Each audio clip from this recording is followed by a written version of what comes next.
Hi guys, good morning. So ayun mga ka-Virgin, mag-ano tayo. Change oil ako kay Virgin kung service. So una po natin bubuksan dito. Ayan, parang inano ko na siya, linuwagan ko na. Tapos yung pangalawa natin bubuksan is dito sa pinaka ilalim. So ang gagamitin po natin is itong ating genuine na Honda Pro Keme pang change oil.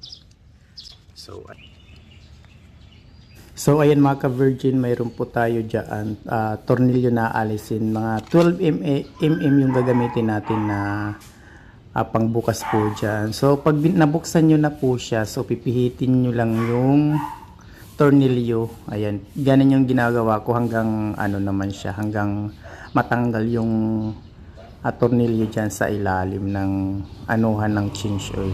So madali lang naman guys mag change oil, kaysa naman yung pupunta pa kayo sa mga pagawaan talaga na nag-change oil. So magastusan kayo, magbayad pa kayo ng libo, tapos magkano din bayad nun, tapos bibili pa kayo ng pang change oil sa kanila. So sali mahal na rin kasi magbayad ka pa sa kanila. So madali lang naman pala mag change oil ng ating mga motor. So ayan, basta mayroon naman mga tutorial kung paano mag-change oil. So madali lang naman pala siya gawin. So ayan, inayaan ko lang siya dyan hanggang mawala na yung tulo dyan. Ayan o, nakita niya, pansin nyo mga ka-Virgin, mayroon pang nakatulo dyan sa may ilalim. So hayaan ko lang siya mawala hanggang maubos talaga yung oil niya sa ilalim. So ayan po, so medyo maitim na po siya kasi 1.5 lang yung ko dyan, 1.5 lang yung nakasit sa akin na change oil, pero naglampas na po siya, kaya parang medyo na talaga siya maitim.